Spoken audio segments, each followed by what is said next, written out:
Hello everyone. CGPSC और व्यापम के लिए प्रीवियस ईयर क्वेश्चन डिस्कशन का ये हमारा 21वां वीडियो है। आज की इस वीडियो में हम जनगणना या सेंसस से संबंधित महत्वपूर्ण तथ्य जो कि परीक्षाओं में पूछे गए हैं इनकी चर्चा करने वाले हैं। जनगणना एक बहुत बड़ा टॉपिक है जहाँ पे आपको बहुत सारे फैक्ट्स याद रखने की आवश्यकता पड़ने वाली है। कोशिश करेंगे यहाँ पे जो भी चीज़ें अपडेटेड हैं इनसे हम अपना टॉपिक कंप्लीट करें। वैसे जनगणना में जब तक नए आंकड़े जारी नहीं हो जाते तब तक बहुत ज़्यादा अपडेट की उम्मीद नहीं रहती है। हाँ, एक तरीका अपडेट का ये हो सकता है कि क्योंकि छत्तीसगढ़ में जिलों का विभाजन बार बार बढ़ते जा रहा है, 16 थे, फिर 18 हुए, फिर 27 हुए, 28 हुए, अब 33 जिले हैं। तो कभी कभी हमारे सामने एक समस्या या चुनौती ये हो जाती है कि हम 18 जिलों के हिसाब से पढ़ें या 27 के हिसाब से या 33 जिलों के हिसाब से। ठीक है, तो मैं एक चीज़ पहले आपसे क्लियर कर दे रहा हूँ इस टॉपिक को शुरू करने से पहले कि एग्ज़ाम में ज़्यादातर अभी तक हमने जितने पैटर्न देखे हैं 70-80% चांस होता है कि आपको 18 जिलों के हिसाब से फैक्ट्स पूछा जाए, और कुछ ऐसे प्रश्न भी हमने देखे हैं जहाँ पे 27 जिलों के हिसाब से प्रश्न पूछे गए हैं। 28 जिले या 33 जिलों के हिसाब से अभी तक प्रश्न पूछा नहीं गया क्योंकि उसके हिसाब से हमें डेटा को अपडेट करना था, जो कि हमने अभी तक नहीं किया है। ठीक है, सरकार ने अभी तक 33 जिलों के हिसाब से कोई भी डेटा रिलीज़ नहीं किया है। 2021 में जो जनगणना होनी थी कोविड की वजह से वो पोस्टपोन हो गई या फिर वो प्रोसेस में है, उसका क्या हो रहा है अभी तक नहीं पता है। लेकिन जब हम ये वीडियो रिकॉर्ड कर रहे हैं उस समय तक अभी जनगणना के लेटेस्ट आंकड़े नहीं मिले हैं। ठीक, तो जो भी आंकड़े 2011 में जारी किए गए थे उन्हीं को ही हम 18 जिलों के हिसाब से और 27 जिलों के हिसाब से जहाँ जहाँ जैसी ज़रूरत होगी हम देखने का प्रयास करेंगे। इस वीडियो को हम शुरू करते हैं और सबसे पहला जो महत्वपूर्ण चीज़ है थोड़ा सा जनगणना के बारे में बेसिक इंट्रोडक्शन, जो हमने इकोनॉमी में भी पढ़ा है, ज्योग्राफी में भी हम पढ़ते हैं, ह्यूमन ज्योग्राफी में, तो दोनों ही जगहों पे जनगणना के बारे में चर्चा मिलती है।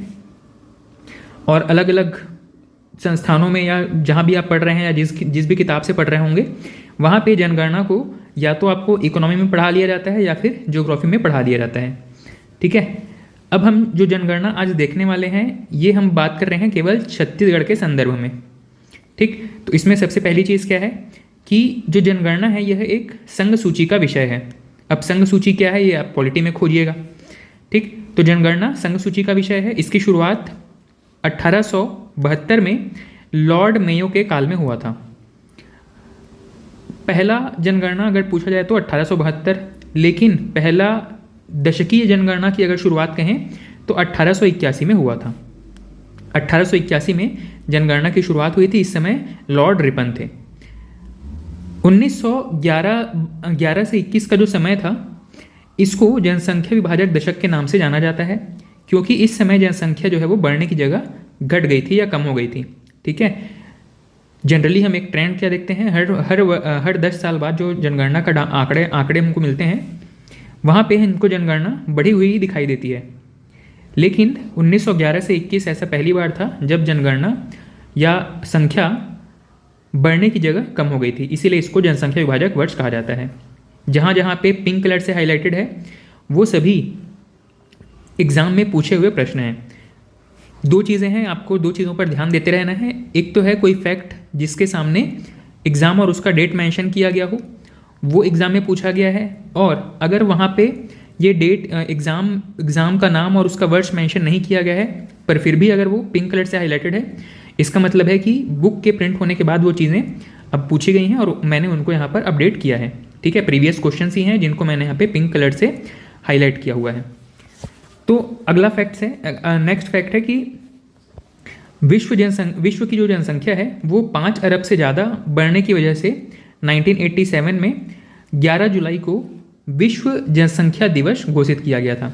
ठीक है, 1987 में विश्व की कुल जनसंख्या 5 अरब से ज़्यादा हो गई थी और इसी को देखते हुए 11 जुलाई को 1987 में ही 11 जुलाई को विश्व जनसंख्या दिवस घोषित किया गया। भारत में आपको पता है कि 5 ईयर प्लान्स चलते रहे हैं आज़ादी के बाद से। तो 1952 में जो सरकार थी उन्होंने देश की जनसंख्या को नियंत्रित करने के लिए परिवार नियोजन कार्यक्रम प्रारंभ किया था। ठीक, इसके बारे में और बहुत सारी चीज़ें हैं जो आपको या तो थोड़ी सी हिस्ट्री में पढ़ने को मिलेंगी और या फिर इकोनॉमी में पढ़ने को मिलेंगी। जनसंख्या नियंत्रण के बारे में अलग अलग सरकारों ने क्या प्रयास किए, इंदिरा गांधी जी क्यों विवादों में रहती हैं, इन सभी को हम यहाँ पर चर्चा नहीं करने वाले हैं। बस याद रखिएगा 1952 में जनसंख्या नियंत्रण संबंधित कार्यक्रम, जिसको कहा जाता है परिवार नियोजन कार्यक्रम, इसे शुरू किया गया था।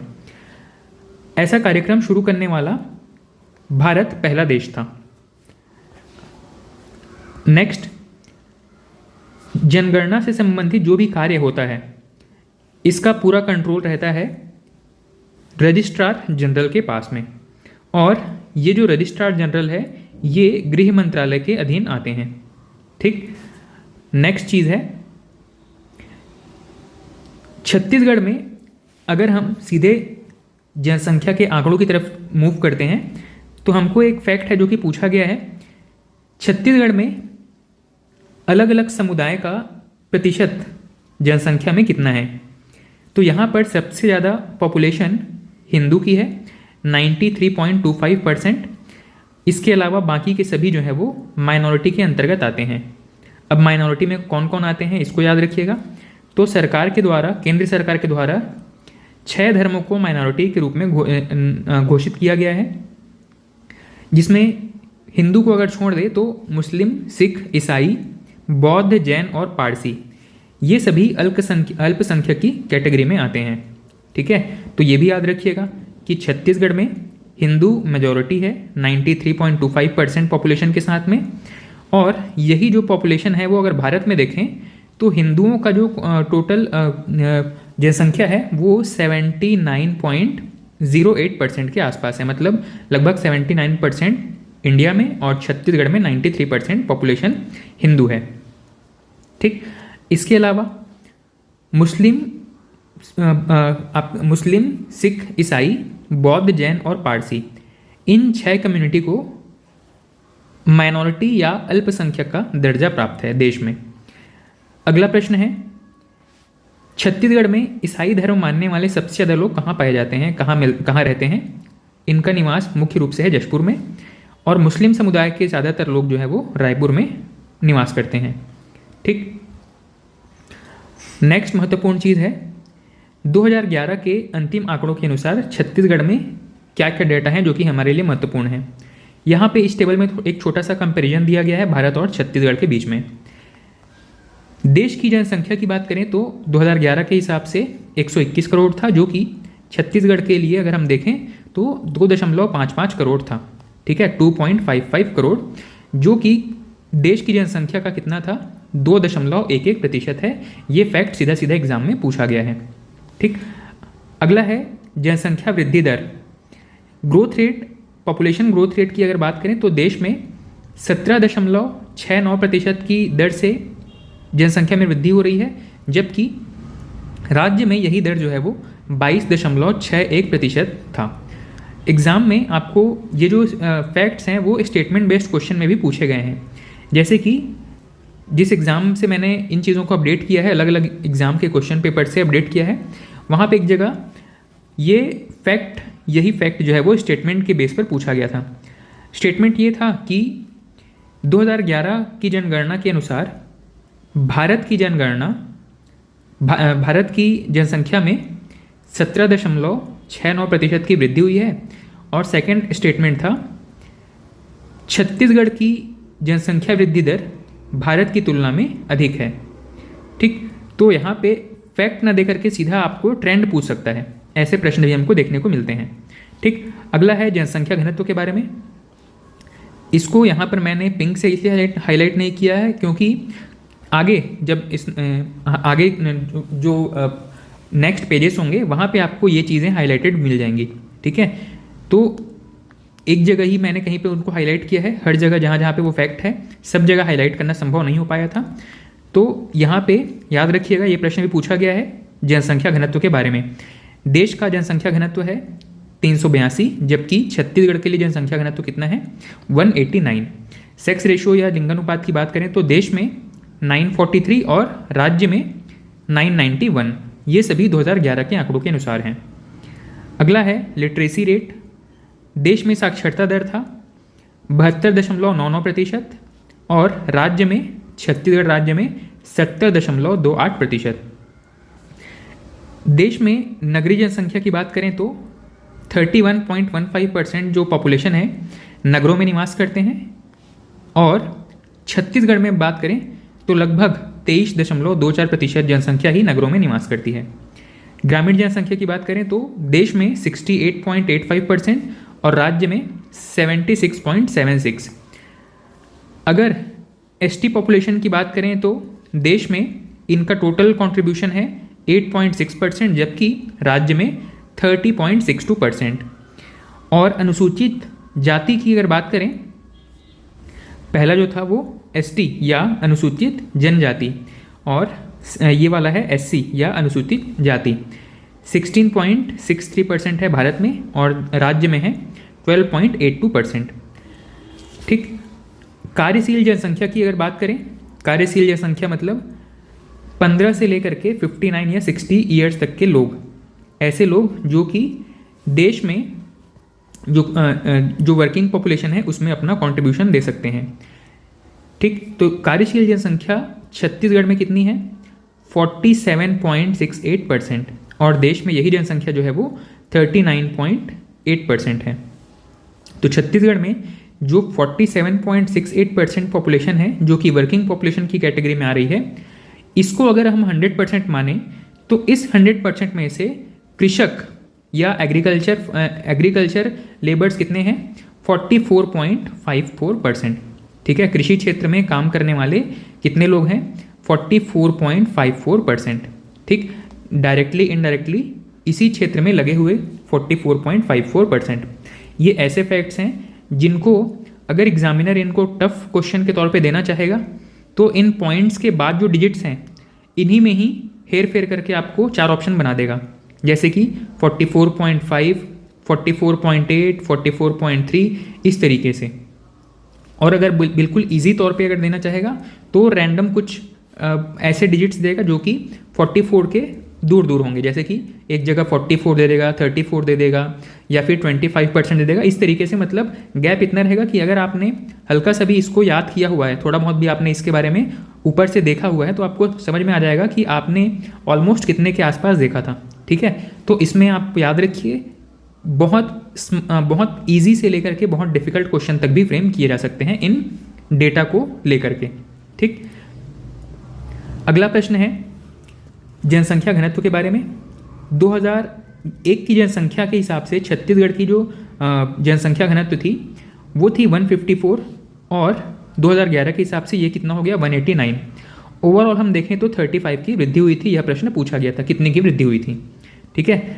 जनसंख्या वृद्धि दर 2001 में थी 18.27%, 2011 में हो गया 22.61% और इसमें टोटल कितनी वृद्धि देखी गई? 4.34% की। नेक्स्ट है भारत में जनसंख्या में छत्तीसगढ़ का स्थान। अलग अलग फैक्टर्स के बेस पर छत्तीसगढ़ जो है वो भारत में क्या क्या स्थान रखता है इसके बारे में एक टेबल दिया गया है। अगर जनसंख्या की दृष्टि से देखें तो भारत में अगर 28 राज्यों के हिसाब से बात करें तो छत्तीसगढ़ 16वें स्थान पर था। जनसंख्या वृद्धि दर के हिसाब से अगर बात करें तो छत्तीसगढ़ 7वें स्थान पर रहा है। और अगर देश में राज्यों के साथ हम यूनियन टेरिटरी को भी शामिल कर दें तो हमारा स्थान बदल करके 10वां हो जाता है। ठीक है। जनसंख्या वृद्धि के मामले में राज्यों के हिसाब से 7वां और पूरे देश में अगर देखा जाए तो 10वां। जनसंख्या घनत्व के हिसाब से हम 20वें स्थान पर हैं, जबकि ओवरऑल पूरे इंडिया में देखेंगे तो 26वें स्थान पर। प्रश्न पूछने के शब्दों पर आपको ध्यान देना पड़ेगा कि प्रश्न में क्या पूछा गया है। साथ ही अगर वहाँ पर मेंशन नहीं किया गया है, ठीक है, हो सकता है प्रश्न में सीधे सीधे शब्दों को मेंशन नहीं किया गया है, लेकिन ऑप्शंस में आपको कहीं पे हो सकता है कि ये पूछ ले कि भारत में जनसंख्या घनत्व, भारत के हिसाब से छत्तीसगढ़ का जनसंख्या घनत्व में क्या स्थान है। अब हो सकता है वहाँ पे आपको ये जो रैंक है 20 यही नहीं दिया गया है, 26वां रैंक दिया गया है। 4 ऑप्शन में से केवल 26वां रैंक उसमें दिया गया है। तो जाहिर सी बात है कि आपको यहाँ पर ये नहीं सोचना है कि 20 इसमें नहीं दिया है तो ये क्वेश्चन गलत है। जो भी ऑप्शन वहाँ पे आपको अवेलेबल है उसको आपको करेक्ट मान करके चलना है। तो उस समय हमारा जो 26 है वो करेक्ट ऑप्शन हो जाएगा। ठीक, तो प्रश्नों के लैंग्वेज पे आपको भी ध्यान देना पड़ेगा कि पूछा क्या जा रहा है और साथ ही ऑप्शंस क्या क्या अवेलेबल हैं। ठीक है, नेक्स्ट है लिंगानुपात के बारे में। लिंगानुपात के हिसाब से देखें तो छत्तीसगढ़ का स्थान चौथा है और पूरे इंडिया को अगर देखें जिसमें सभी राज्य और यूनियन टेरिटरी अगर शामिल हो जाए तो हमारा स्थान हो जाएगा 5वां। ये महत्वपूर्ण रैंकिंग है जो कि पूछे गए हैं एग्जाम्स में। बाकी दूसरी चीज़ें आप चाहें तो एक बार यहाँ से रीड कर सकते हैं। नेक्स्ट है जनगणना 2011 के आंकड़ों के हिसाब से छत्तीसगढ़ में 18 जिले और 27 जिले के हिसाब से इतने सारे जो फैक्ट्स दिए गए हैं इनको हमें थोड़ा सा एनालाइज करना है, डिस्कस करना है। शुरू करते हैं राज्य की जनसंख्या से। जनसंख्या हमारे यहाँ अगर बिल्कुल एक्यूरेट फैक्ट के फिगर में पूछा जाए आपको तो 2,55,45,198 2011 की जो अंतिम जनगणना है उसके हिसाब से हमारे यहाँ ये फिगर है। वर्तमान जनसंख्या ऐसा एस्टिमेटेड है कि हम 3 करोड़ को लगभग पार कर चुके होंगे। छत्तीसगढ़ की जनसंख्या लगभग 3 करोड़ के आसपास होगी और थोड़ा सा ज़्यादा हो सकती है। ये एस्टिमेटेड है, अभी इसका एक्चुअल डेटा अवेलेबल नहीं है। तो इन 2,55,45,198 में से 18 जिलों के हिसाब से हमको टेबल अलग अलग चीज़ें देखनी है और 27 जिलों के हिसाब से। मैंने आपसे आपको एक चीज़ बताया था कि पिंक कलर में जहाँ पे हाईलाइटेड है इसका मतलब है कि वो प्रश्न पूछा गया है, चाहे उसके सामने एग्ज़ाम का नाम और ईयर लिखा हो या ना हो, वो प्रश्न पूछा गया है। ठीक है, अब यहाँ पे जनसंख्या के हिसाब से देखा जाए तो सबसे ज़्यादा जनसंख्या वाला जिला कौन सा है? रायपुर। और सबसे कम जनसंख्या वाला जिला है नारायणपुर। अगर 27 जिलों के हिसाब से देखें तो सबसे ज़्यादा जनसंख्या वाला जिला है रायपुर और सबसे कम वाला नारायणपुर। इसका मतलब है कि इस रैंकिंग में 18 जिला या 27 जिले से फ़र्क नहीं पड़ रहा है, रैंकिंग में कोई भी चेंज नहीं हुआ है। लेकिन आप एक चीज़ देखोगे ध्यान से तो यहाँ पे जो टोटल पॉपुलेशन है, जो फिगर है उसमें चेंज हुआ है। 18 जिलों के हिसाब से रायपुर में 40 लाख पॉपुलेशन थी और 27 जिलों के हिसाब से यहाँ पर केवल 21 लाख पॉपुलेशन है। तो ऐसा क्यों हो रहा है वो आपको मेरे ख्याल से समझ में आ रहा है, क्योंकि अगर ज़िले का विभाजन हो रहा है तो भाई ज़िले में केवल लैंड एरिया को थोड़ी अलग करेंगे, वहाँ की पॉपुलेशन भी उस लैंड एरिया के साथ अलग हो जाती है। ठीक है, तो मतलब रायपुर से अगर बलौदा बाज़ार अलग किया गया है तो बलौदा बाज़ार में जो भी पॉपुलेशन है वो रायपुर की कुछ पॉपुलेशन जो है वो बलौदा बाज़ार ज़िले में काउंट की जाएगी, इसीलिए रायपुर की पॉपुलेशन जो है वो कम दिखाई दे रही है। ठीक है, अब एक और चीज़ मैंने कहा था कि 18 जिलों के हिसाब से भी पूछा गया है प्रश्न और 27 के हिसाब से भी पूछा गया है। ये उस समय आपके विवेक पर निर्भर करेगा कि आप किस प्रकार के आंकड़ों को वहाँ पर एग्जाम में टिक करने वाले हैं, या यूँ कहें कि ये आपके विवेक से ज़्यादा दिए गए ऑप्शंस के हिसाब से या क्वेश्चन के लैंग्वेज के हिसाब से डिसाइड करेगा। ठीक, तो ये चीज़ मैं आपसे बार बार नहीं कहने वाला हूँ कि आपको जिलों का रैंकिंग जिलों के हिसाब से प्रश्न को एनालाइज करना है। ठीक, अंतिम रूप से मैं यही आपसे एक बार कह देता हूँ कि प्रश्न में अभी भी वर्ष 2024 की कंडीशन अगर हम देख रहे हैं तो आज के समय में भी प्रश्न जो 2023 में पूछे गए हैं, रिसेंट जो एग्ज़ाम हमने देखे हैं वहाँ पे 18 जिलों के हिसाब से भी प्रश्न पूछे जा रहे हैं। हालांकि 27 जिलों के हिसाब से आंकड़े अपडेटेड हैं, ठीक है, सरकारी आंकड़े यहाँ पे अवेलेबल हैं, लेकिन अभी भी 18 जिलों के हिसाब से प्रश्न पूछे जा रहे हैं। ठीक, तो इसमें थोड़ा सा हमारा बर्डन बढ़ने वाला है कि हमको दोनों तरीके से कैटेगराइज करके चीज़ों को याद रखना है, पर क्योंकि महत्वपूर्ण है तो ये हम एफर्ट आपको लगाना पड़ेगा। अगला है जनसंख्या घनत्व के बारे में। 189 ओवरऑल छत्तीसगढ़ में अगर देखें तो 189। जांजगीर चांपा में सबसे ज़्यादा जनसंख्या घनत्व है, सबसे कम है नारायणपुर में। देश की जनसंख्या की बात करें तो छत्तीसगढ़ की जनसंख्या वृद्धि है 22.61%, कवर्धा में सबसे ज़्यादा है और सबसे कम है बीजापुर में 18 जिलों के हिसाब से। 27 के हिसाब से देखें तो बलौदा बाजार में सबसे ज़्यादा जनसंख्या वृद्धि हुई है और सुकमा में सबसे कम। लिंगानुपात के हिसाब से देखें तो हमारे यहाँ लिंगानुपात है 991। 18 जिलों के हिसाब से यहाँ पर प्रश्न नहीं पूछा गया है, 27 के हिसाब से ही पूछा गया है। कोंडागांव में सबसे ज़्यादा लिंगानुपात है और रायपुर में सबसे कम। नेक्स्ट है साक्षरता। पूरे राज्य में 70.28% साक्षरता है। 18 जिलों के हिसाब से दुर्ग में सबसे ज़्यादा और बीजापुर में सबसे कम है। 27 जिलों के हिसाब से दुर्ग में सबसे ज़्यादा और सुकमा में सबसे कम है। महिला साक्षरता की अगर बात करें तो 70% जो ओवरऑल पॉपुलेशन है, जो साक्षरता है, उसमें 60% कॉन्ट्रीब्यूशन है महिलाओं का, और पुरुषों का जो साक्षरता है वो है लगभग 80% के आसपास। अगला है अनुसूचित जाति। अनुसूचित जातियों का अगर पॉपुलेशन देखें तो 32,74,269। सबसे ज़्यादा एससी पॉपुलेशन या शेड्यूल्ड कास्ट पॉपुलेशन जांजगीर में है और सबसे कम है सुकमा में।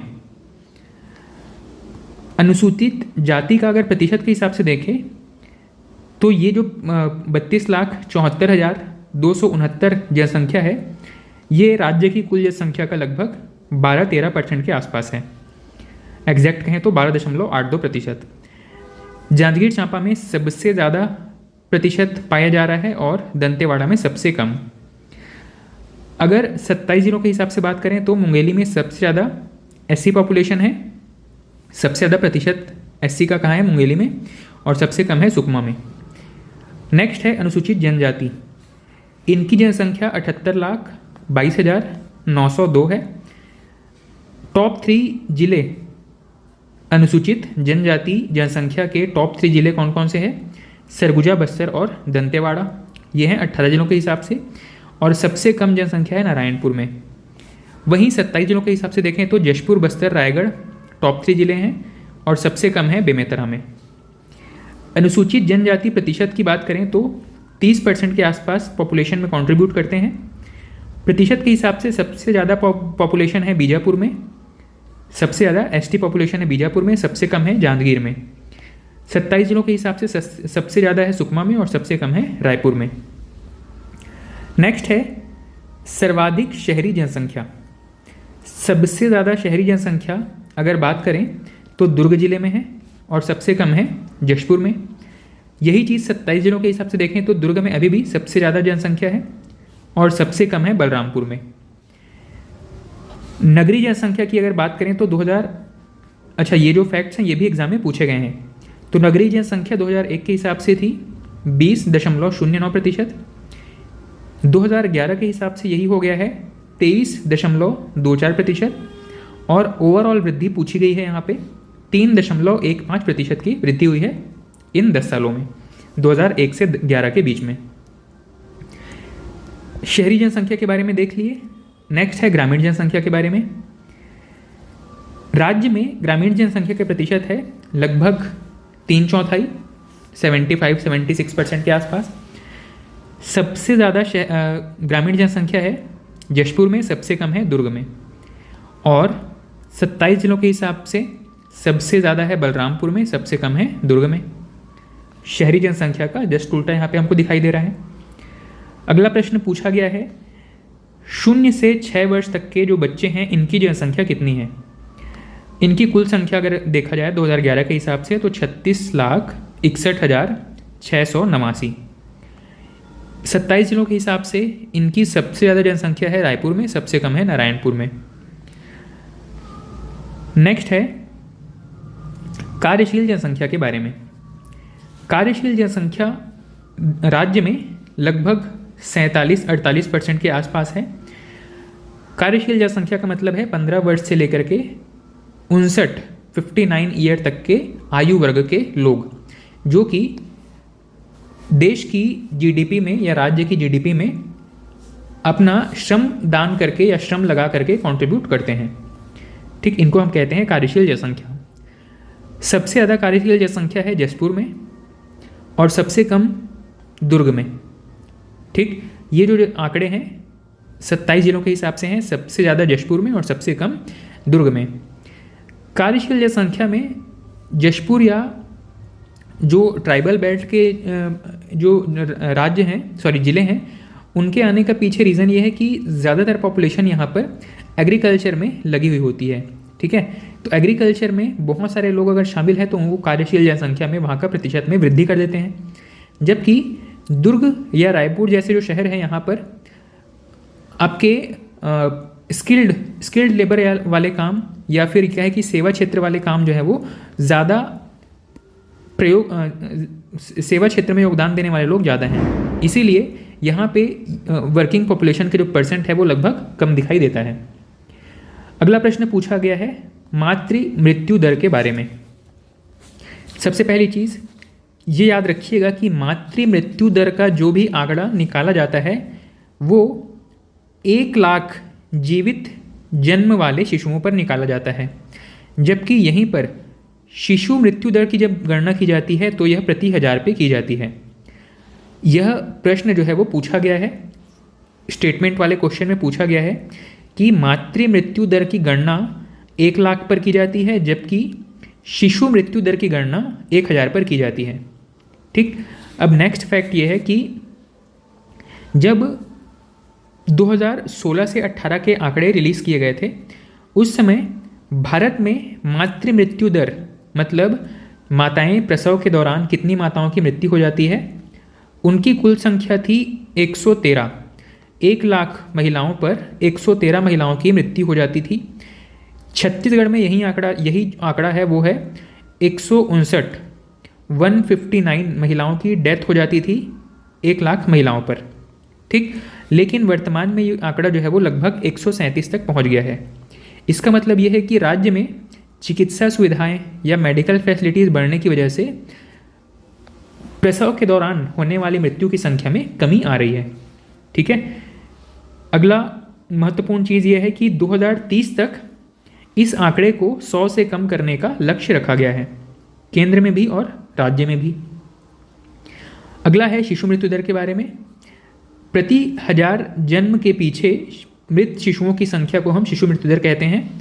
2018 के आंकड़ों के हिसाब से 41 प्रति 1000 शिशुओं के जन्म पे 41 शिशुओं की मृत्यु हो जाती थी। ये 2018 का आंकड़ा है और हमने टारगेट रखा है कि 2030 तक इस मृत्यु दर को 15 या इससे कम करना है।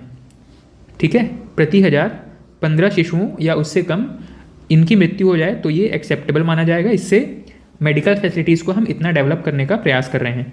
ठीक, अगला प्रश्न है जनसंख्या के वितरण के बारे में।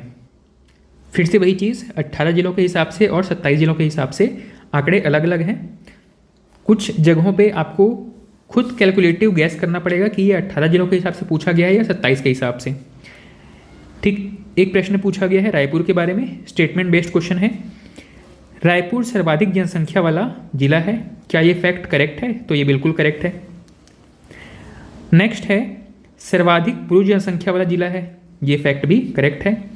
सर्वाधिक ग्रामीण जनसंख्या वाला जिला है, ये फैक्ट भी बिल्कुल करेक्ट है रायपुर के बारे में। रायपुर के बारे में एक और चीज़ याद रखेंगे कि राज्य की कुल जनसंख्या का लगभग 8-9% जनसंख्या रायपुर में ही निवासरत है और ये सबसे ज़्यादा है। जिलों के हिसाब से देखा जाए तो सबसे ज़्यादा जनसंख्या जो है वो रायपुर ज़िले में निवास करती है। सबसे कम जनसंख्या जो है नारायणपुर ज़िले में निवासरत है। नेक्स्ट है भारत की जनसंख्या का 2.11% छत्तीसगढ़ में निवास करते हैं। ये तो हमको बेसिक छत्तीसगढ़ का जब इंट्रोडक्शन पढ़ते हैं वहीं पर हमको ये फैक्ट मिल जाता है कि राज्य में कितनी जनसंख्या निवासरत है। अगला है अगर हम जनसंख्या के क्रम के हिसाब से जमाएं तो छत्तीसगढ़ का जो रैंक है पूरे देश में 16वें नंबर पर होता है। ठीक है, मतलब हमारे छत्तीसगढ़ से ज़्यादा पॉपुलेशन वाले 15 जिले और 15 राज्य और हैं। छत्तीसगढ़ का नंबर कितना है? 16वां। ठीक है, इसके बाद में नेक्स्ट टॉपिक जहाँ से प्रश्न पूछा गया है नगरीय जनसंख्या के बारे में प्रश्न पूछा गया है। नगरीय जनसंख्या जैसे कि हम चर्चा कर चुके हैं 23.24% जनसंख्या जो है वो नगरों में निवासरत है। प्रश्न ये भी पूछ सकता है कि रेशो के हिसाब से, मतलब 1/4 नगरों में निवासरत है और 3/4 जो है वो ग्रामीण क्षेत्र में निवासरत हैं। ऐसे फैक्ट्स भी पूछे गए हैं। ठीक है, तो राज्य की 1/4 जनसंख्या जो है वो शहरों में निवास कर रही है और 3/4 जनसंख्या जो है वो गाँवों में निवासरत हैं। जहाँ से प्रश्न सीधे पूछे गए हैं वहाँ पे मैं आता हूँ।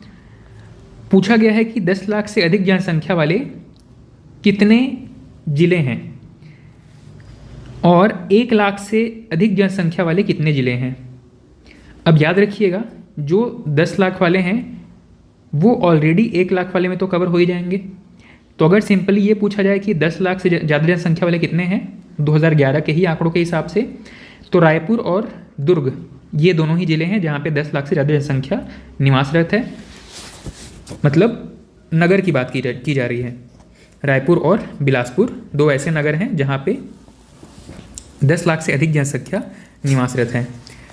वहीं 1 लाख से ज़्यादा जनसंख्या वाले अगर नगरों की बात की जाए, जिले नहीं है ना, नगर की बात की जा रही है। 1 लाख से ज़्यादा जनसंख्या वाले नगर टोटल 9 हैं। रायपुर, दुर्ग भिलाई, बिलासपुर, कोरबा, राजनांदगांव, रायगढ़, जगदलपुर, अंबिकापुर और धमतरी। अगला प्रश्न पूछा गया है, नगरीय जनसंख्या के जिलों के घटते क्रम में बताएंगे। नगरीय जनसंख्या हमने देख लिया। अब आपको ये देखना है कि कहाँ पे सबसे ज़्यादा नगरीय जनसंख्या है और कहाँ पर कम नगरीय जनसंख्या है। ठीक, अब ये जो प्रश्न है किस हिसाब से पूछा गया है फिर से देखना पड़ेगा आपको। क्या यह 18 के हिसाब से पूछा गया है या फिर 27 जिले के हिसाब से पूछा गया है। ठीक, तो यहाँ पे आपको थोड़ा सा देखने पे समझ में आ रहा है कि ये जो प्रश्न था ये पूछा गया था आपका परसेंट के हिसाब से। ठीक है, परसेंट के हिसाब से देखा जाए तो दुर्ग प्रथम स्थान पर है। ठीक, ऑप्शन में आपको ऐसे 4 कॉम्बिनेशन दिखाई देंगे। तो दुर्ग आपने देखा कि पहले स्थान पर है, इसका मतलब है कि यह प्रतिशत के हिसाब से पूछा गया है। अगर हेड काउंट के हिसाब से पूछा जाता तो रायपुर में सबसे ज़्यादा जनसंख्या है, चाहे 28 के हिसाब से देखें या 27 जिले के 18 के हिसाब से देखें या 27 के हिसाब से देखें। तो पहली चीज़, ये जो प्रश्न था प्रतिशत के हिसाब से पूछा गया था। दूसरी चीज़, दुर्ग के बाद आपको कोरबा दिखाई दे रहा है। दुर्ग के बाद कोरबा कहाँ पे मिलेगा आपको 18 जिलों के हिसाब से, और 27 के हिसाब से अगर पूछा जाता तो दुर्ग के बाद रायपुर का नंबर आता। ठीक है, तो यहाँ पे जो भी ऑप्शन दिए गए हैं उसमें दुर्ग के बाद कोरबा और बिलासपुर के बीच में कुछ और हो सकते हैं। ठीक है, लेकिन कोरबा से कम है बिलासपुर में और बिलासपुर से कम है जशपुर में। ठीक, तो ये हमारे लिए करेक्ट आंसर था जो भी प्रश्न पूछा गया था। 2019 का सीएमओ का प्रश्न है। तो दुर्ग, कोरबा, बिलासपुर, जशपुर ये घटते क्रम में जमाया गया है।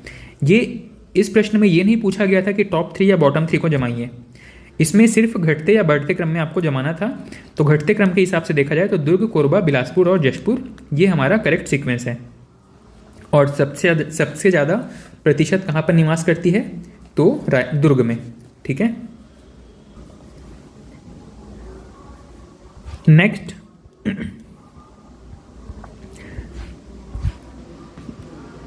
जनसंख्या वृद्धि दर के बारे में भी प्रश्न है। मैंने आपसे चर्चा किया है कि कुछ प्रश्न ऐसे हैं जहाँ पे लिखा हुआ है कि कौन सा प्रश्न जो है वो ये फैक्ट किस एग्जाम में पूछा गया है। अगर वहाँ पर केवल एक बार लिखा है इसका मतलब ये नहीं कि वो प्रश्न केवल एक बार रिपीट हुआ है। एग्जाम्पल के तौर पे मैंने यहाँ पर जहाँ जहाँ पे वो प्रश्न पूछे हैं सभी वर्षों को यहाँ पर मेंशन कर दिया है।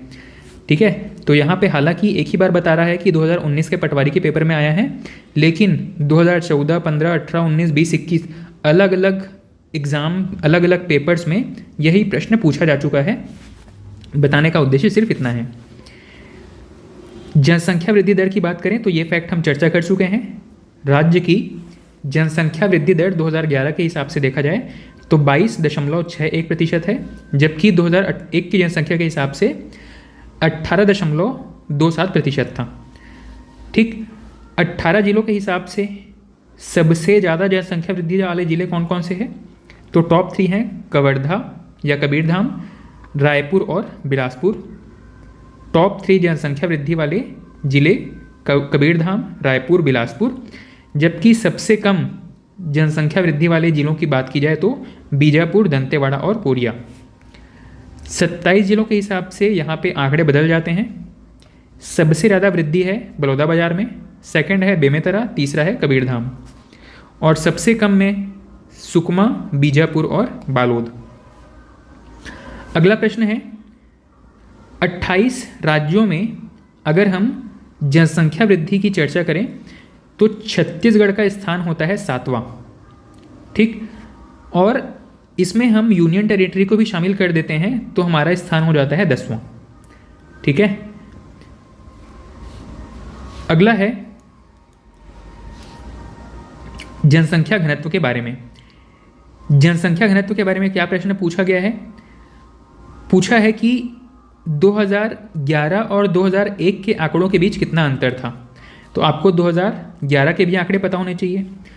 2011 में जनसंख्या घनत्व, मैं इतना तो उम्मीद कर रहा हूँ कि हम सभी को ये पता है कि जनसंख्या घनत्व का मतलब क्या है। जिनको नहीं पता है वो बस ये याद रखिएगा कि प्रति वर्ग किलोमीटर में, मतलब 1 स्क्वायर किलोमीटर एरिया में निवास करने वाली कुल जनसंख्या को हम किस में रखते हैं? जनसंख्या घनत्व कहेंगे। ठीक, प्रति वर्ग किलोमीटर में निवास करने वाली जनसंख्या को उस क्षेत्र का जनसंख्या घनत्व कहेंगे। तो 2011 के आंकड़ों के हिसाब से छत्तीसगढ़ में 189 व्यक्ति प्रति वर्ग किलोमीटर में निवास कर रहे थे, जबकि 2001 के आंकड़ों के हिसाब से 154 व्यक्ति प्रति वर्ग किलोमीटर में निवासरत थे। इनका अंतर अगर देखा जाए तो 189 माइनस 154 करेंगे तो 35। दोनों आंकड़ों के बीच में 35 का अंतर था। ये प्रश्न कई बार रिपीट हुआ है।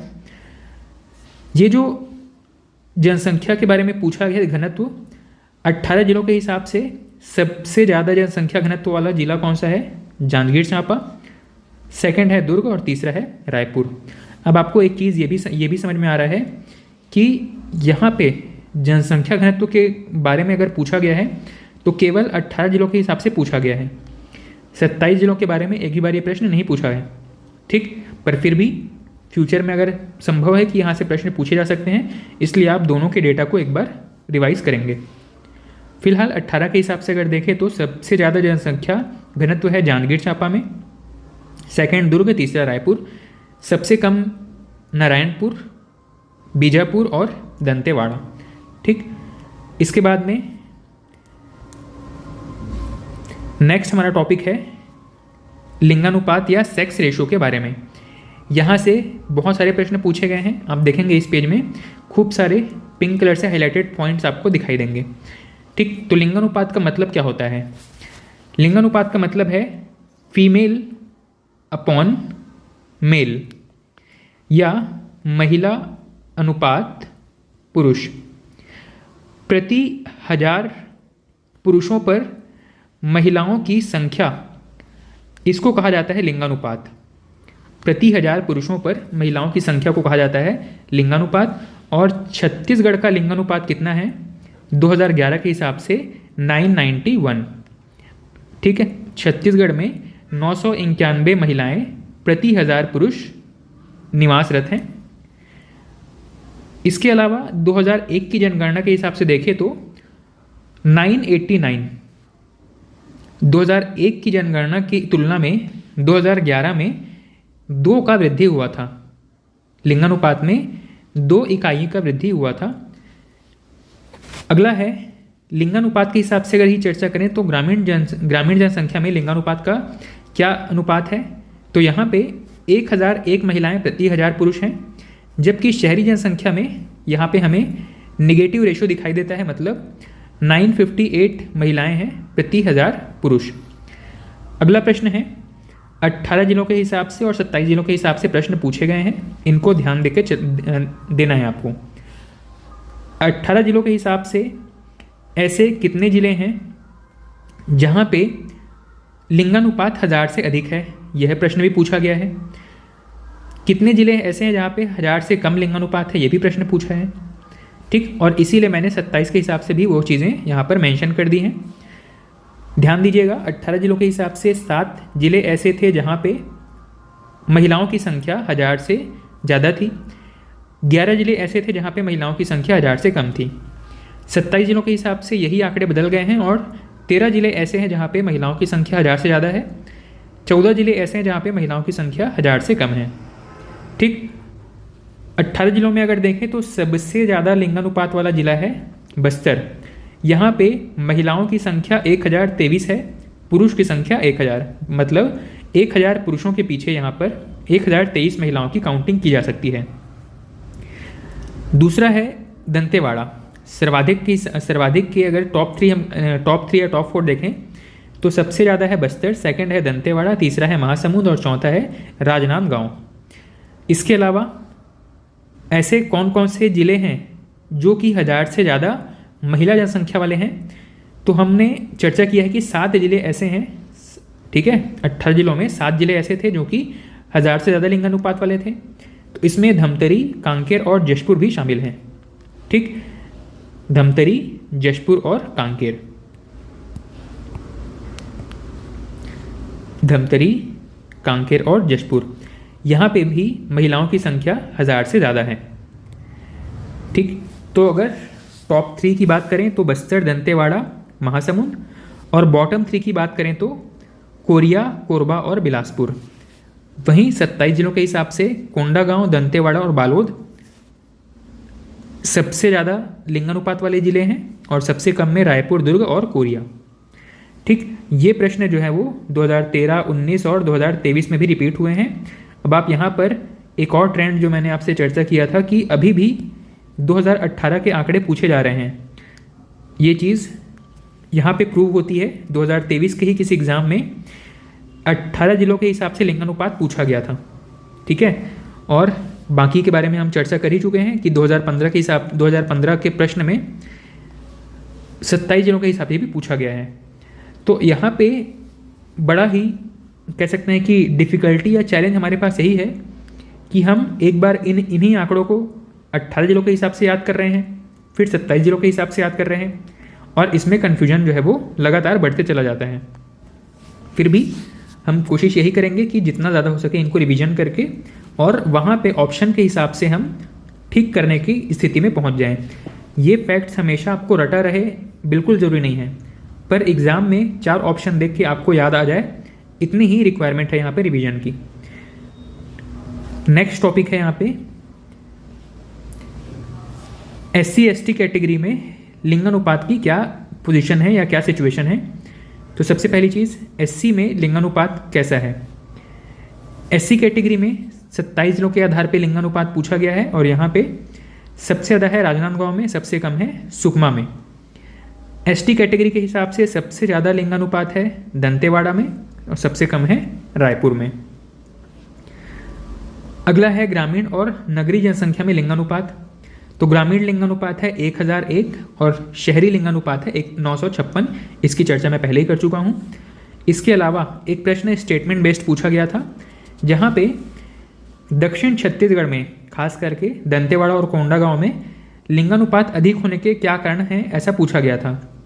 4-5 ऑप्शन दिए गए थे और फिर वहाँ पे 4-5 स्टेटमेंट में से आपको ऑप्शन फ्रेम किए गए थे, ठीक। तो उनमें से 2 स्टेटमेंट जो हैं वो करेक्ट थे।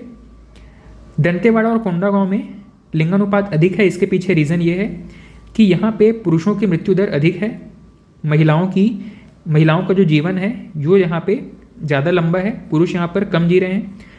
इसके अलावा कन्या भ्रूण हत्या, जो कि शहरी क्षेत्रों का सबसे बड़ा समस्या है, कन्या भ्रूण हत्या जो है वो दंतेवाड़ा, कोंडागांव या पूरे बस्तर संभाग में कम है या फिर नहीं के बराबर है, ठीक।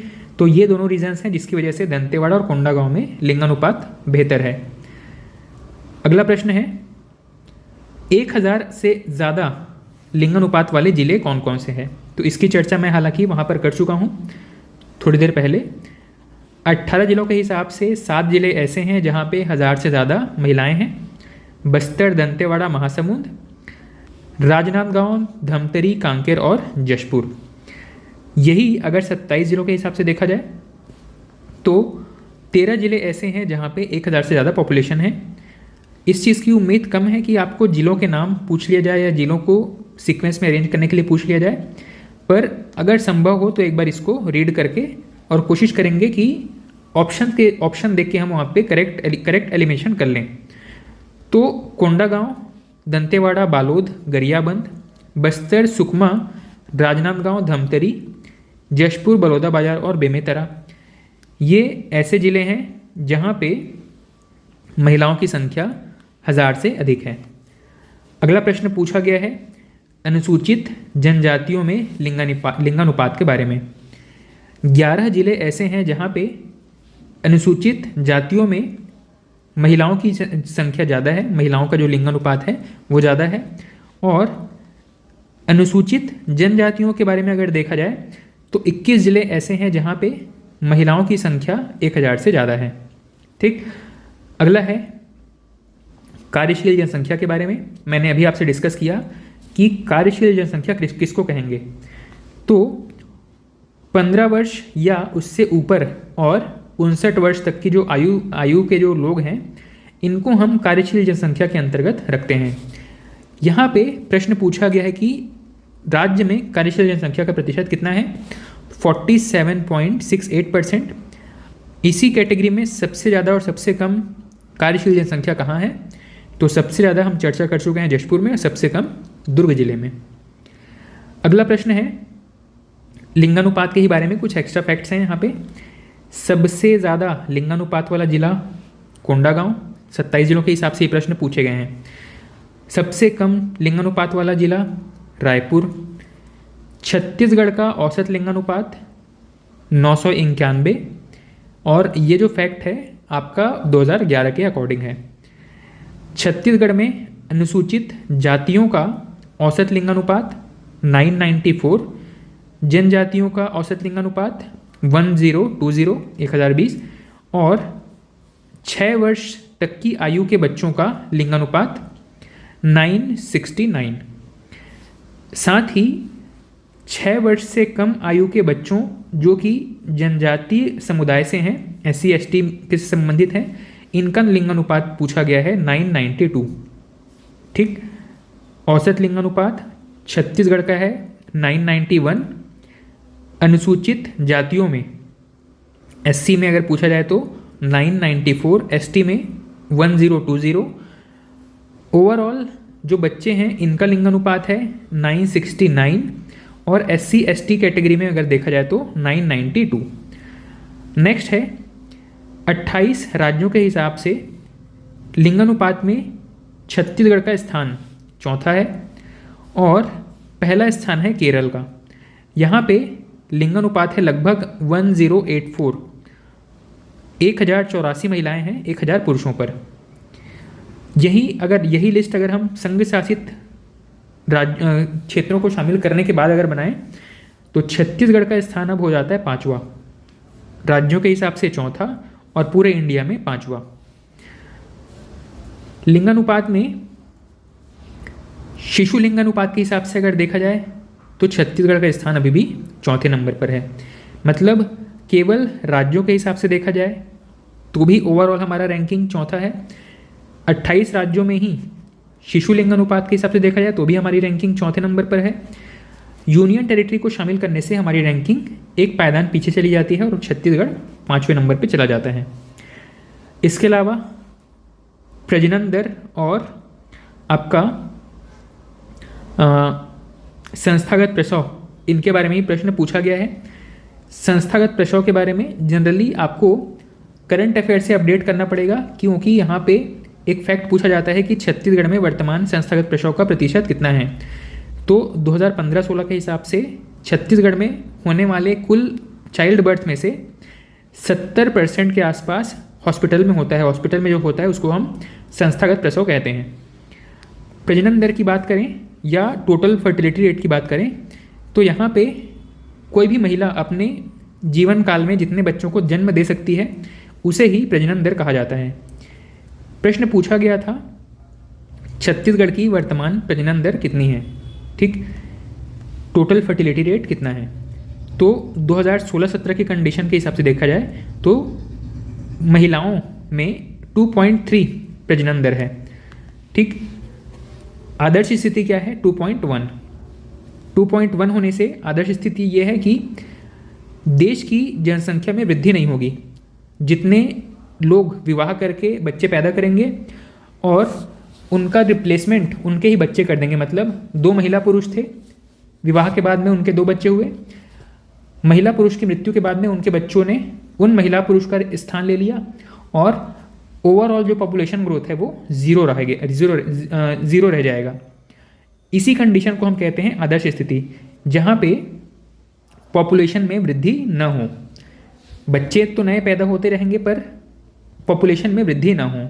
जो पुराने हैं उनकी मृत्यु होती जाएगी और जो नए हैं वो बड़े होते चले जाएंगे।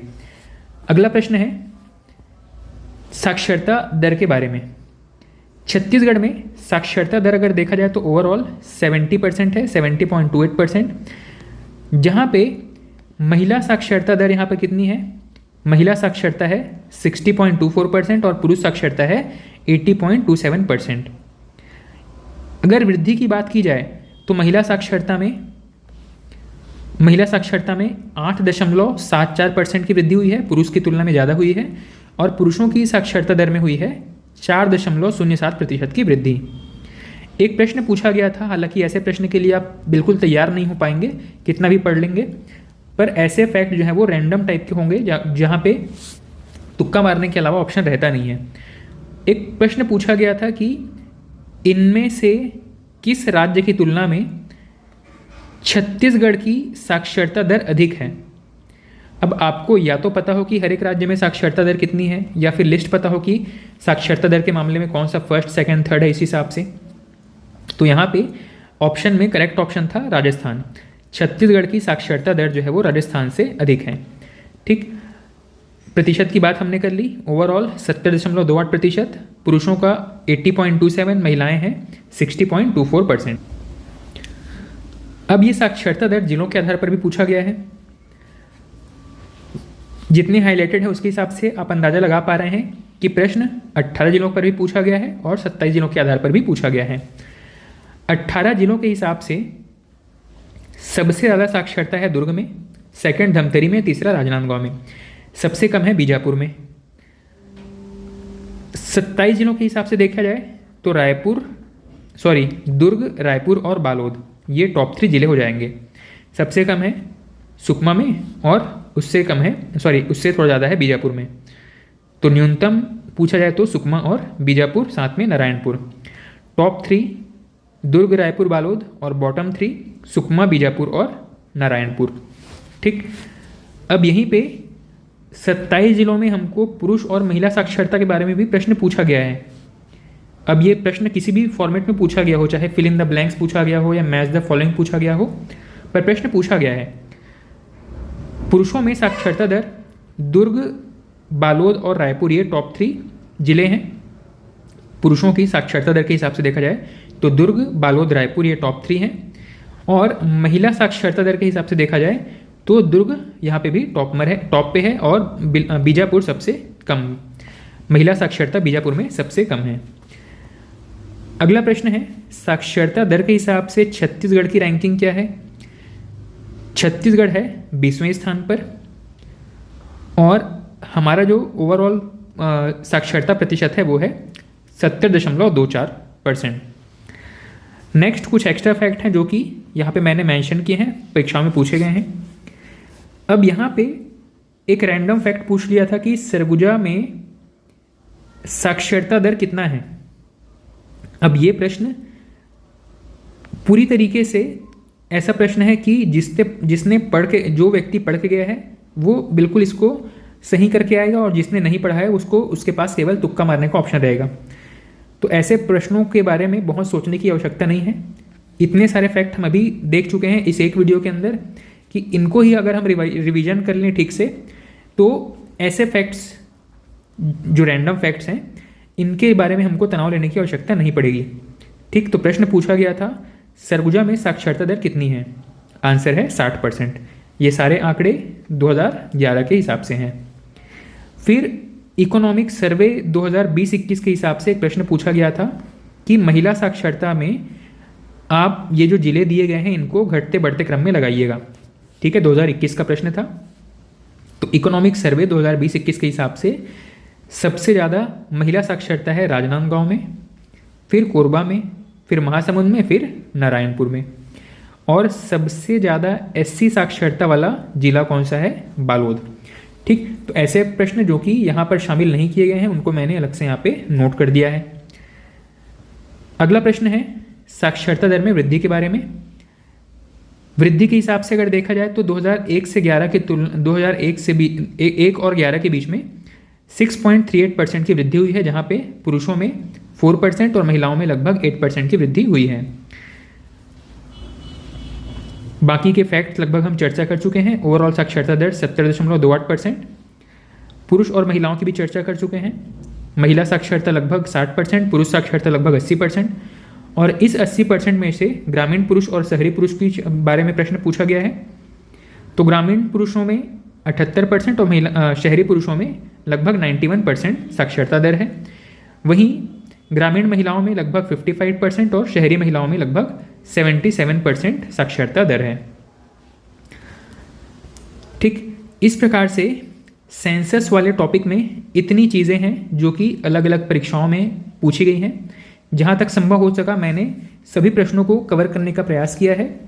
उम्मीद है कि ये वीडियो आपके लिए ज़रूर हेल्पफुल रहेगा। आज के इस वीडियो में इतना ही। Thank you.